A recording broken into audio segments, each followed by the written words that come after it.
नमस्कार बंधुगण एलोवेरा गछ एमिति होइथाय जहाकू आपण केउठी ना केबे देखिथिबे। एही गछटी आपनको घरे मध्य आपण लगाइथिबे ओ एहा बहुत सुविधारे मिली जाए। बंधुगण एहार आयुर्वेदिक उपाय तो एहा शरीर पई बहुत फायदा होइथाय। किंतु बंधुगण आज गोटे कथा जानतु, एलोवेरा जो गछ थाए ताहा तांत्रिक रूपे बहुत शक्तिशाली माना जाइथाय। जदि आपनकर शत्रु माने आपनकु बहुत बेसी कष्ट बा असुविधा दउछंती तो एलोवेरा रो गछ द्वारा आपण आपनकर शत्रु मानकर विनाश करि परिबे। जदि आपनको घर को धन आसिया बंद हो जाइछि तो एलोवेरा गछ द्वारा व्यवहार करी आपण महालक्ष्मी आशीर्वाद प्राप्त करि परिबे और आपनको पाखकु धन आकर्षित होई आसीबो। जदि आपण करजरे मायाजाल रे बसी जाइछंती बा करज मायाजाल रे फसी जाइछंती तो बंधुगण एलोवेरा गछ आपनकु सेही मायाजालरू उद्धार करिवो एवं आपनको शरीरर बड़ बड़ रोग को मध्य एही गछ निज दम रे ही ठीक करि पा देइथाय। बंधुगण आजिर एही वीडियो रे एलोवेरार आयुर्वेदिक गुण और तांत्रिक उपाय बाबद रे बताइबु। जदि आपण एही गछर शक्तिशाली गुण बाबद रे ठीक भाव रे जानि गले तो आपण आपनकर नीतिदिन कार्य रे व्यवहार करि परिबे और एही गछ आपण आपनको पाखर सबुदिन पई रखि परिबे। बंधुगण एलोवेरा गछ जो घरे रही थाए सेही घर को केबे भी नकारात्मक शक्तिर बास होई न थाए।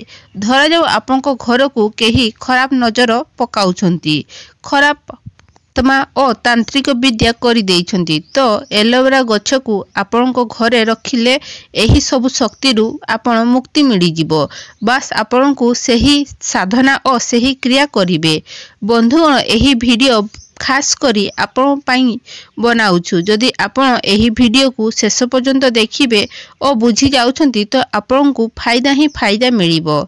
जदि आपण चाहुछंती आपण जानि नाहंती तो जानंतु धरित्री उपरे जेउ भी वनस्पति गछ रही थाए बा आपण देखुथिबा सबु गछरे अलगा अलगा शक्ति रही थाए, अलगा अलगा दिव्य शक्ति बास करिथांती। बंधुगण एलोवेरा गछरे महालक्ष्मींकर बास होई थाए। अर्थात जदि आपण एलोवेरा गछ को सामना रे ठीक भाव रे साधना करिवे बा सही क्रिया करिवे तो माता लक्ष्मी आशीर्वाद आपन को मिलिबो। बंधुगण एही वीडियो को आगो को बढ़िया पूर्वरु वीडियो को लाइक शेयर एवं आम चैनल को निहाती सब्सक्राइब करदेवे। आपण माननकु अनुरोध करूछु कमेंट बॉक्स रे ओम नमः शिवाय और हर हर महादेव निहाती लिखिवे। जहा फल आपण उपरे कौनसी संकट आसीब नथिबो, जहा संकट आसीबो से सब संकट दूर होई जिवो। बंधुगण जदि आपण हिंदू पुराण रे किछि जानिया पई चाहुछंती तो बंधुगण एलोवेरा गछ जेउ थाए ताहा सुखिला जगह रे उठी थाए। सुखिला रे उठिबा परे एहा को पानी रो जेउ सत्य रही थाए ताहा बहुत बड़ मात्रा रे पाई थाए। शास्त्र अनुसार एही गछ शरीर रे भी विष को शेष करि थाए और बड़ बड़ रोग को मध्य ठीक करि पारे।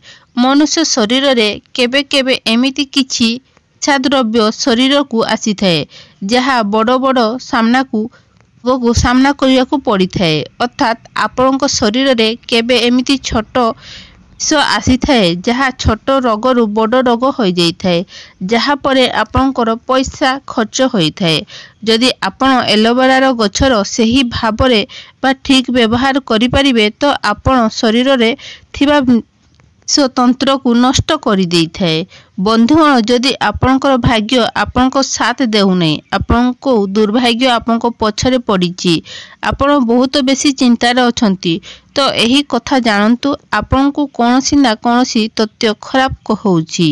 बंधुगण एलोवेरा गछर आयुर्वेदिक गुण गुडिक जदि आपण जानि जिवे तो विश्वास करंतु आपनको केबे भी कोनोसी असुविधा होबो नाही, केबे कोनोसी रोग होबो नाही और आयुर्वेदिक गुण गुडिक जदि आपण एलोवेरा गछर तांत्रिक गुण गुडिक जानिबे तो विश्वास करंतु बंधुगण आपनक जीवन रे केबे भी धनर अभाव रहिबो नाही।